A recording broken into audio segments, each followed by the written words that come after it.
Austin from the Austin channel, and I'm here to review Passengers. And yes, I would say my first gripe is that You know the South for the strawberry cheesecake? huh? You want a chocolate cake instead of strawberry cheesecake? Well, you should have said you ran out of cheesecake. Yeah, give me the chocolate cake. Capitalism, don't you just love it? They ran out of shit and they can't tell you. So anyway, yes, there's Andy Garcia in this movie, and he only gets to act for the last five. He only gets to act in this movie for the last 5 seconds. No lie. Andy Garcia is in this movie. He doesn't have any lines, and he's only in the final 5 seconds of the movie. So we have things. We have Passengers, starring Jennifer Lawrence, Chris Pratt. I mean, okay, and yeah, and that's too. It's a good movie, a possibly good movie that's undone by false advertising. It's plastered all over the trailers and advertisements that you see Jennifer Lawrence's name first, then you see Chris Pratt's name. But let's face it, I concur with Jeremy Johns on his review. Is that this is more Chris Pratt's movie, and it really should be Chris Pratt in the first billing.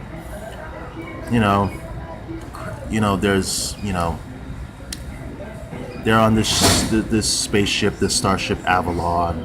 They're traveling to this other from Earth to this other planet called Homestead 2, which is the trip's supposed to take 120 years, and an accident happens, some malfunction where Chris Pratt wakes up out of his pod some 90 years early, which gives they've only been 30 years into their trip.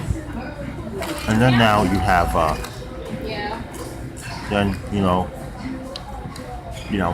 he comes across Michael Sheen, who's this android bartender, and they bonded a little bit, but for Chris Pratt it gets a little boring.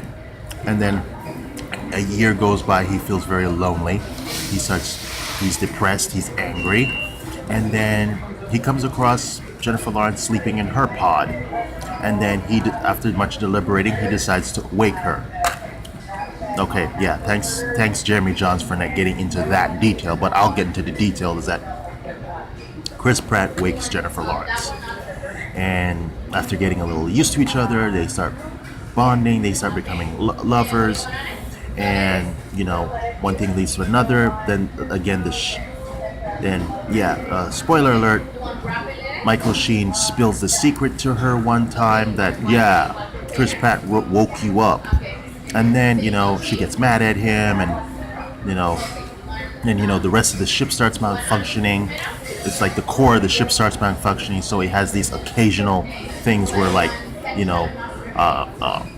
gravity, the gravity gets out of control, the elevators stop working, people get, Jennifer Lawrence, well, you don't see it, but she mentions it at one point that she gets locked in her room for a couple days. And then Laurence Fishburne comes along, and then he's not the captain, but he's the chief technician who wakes out of his hibernation and is gravely ill and tries to figure things out. And just like when you think Laurence Fishburne's going to save the day, his illnesses take hold and he dies. As for the acting, I will say yes, I concur with Jeremy Johns that this is more Chris Pratt's movie than Jennifer Lawrence's movie. Laurence Fishburne was great in his role. I mean, despite the 15 minutes of screen time. Michael Sheen as the android bartender, Arthur, he was great in his role. Andy Garcia, he's a great actor, but we got robbed with him. I mean, they have him in the credits on the poster, and we were robbed with him. Just only the last 5 seconds of the movie, we get Andy Garcia, where he says nothing, and it's a huge disappointment.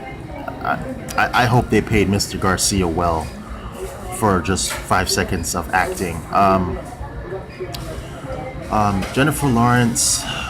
Okay, I'll be honest. Jennifer Lawrence is that I've never been quite been on her bandwagon. You know, I've never been on her bandwagon. I think from the get-go, ever since Winter's Bone, I've never been on her bandwagon. Personally, I think I find her acting unstable. It's like, you know, like she doesn't know what she wants to be. If she wants to be, she don't know if she wants to be steely like Betty Davis, or like, it's like she shifts back and forth between being steely like Betty Davis and then weepy, cry like Meg Ryan. I don't know. I don't say she's cringeworthy, but it's like, well, I might as well say cringeworthy, but it's like I just find her acting unstable, a little too unstable for my taste. And I just feel that she's, you know, piggybacked in every freaking thing she's in, with the exception of Winter's Bone. Like, only Winter's Bone is the only movie where she ever carried her own weight. But okay, I would say that with you know, it has great special effects. That I gotta give. Great cinematography, great special effects, a promising story, and that said, with the promising story, a good leading man, and despite, you know, Andy Garcia's being 5 seconds of acting, and Jennifer Lawrence and her signature unstable acting, I would give the movie 2 out of 4 stars. It's a guilty pleasure at best. And that's my review of Passengers, and you have a good one.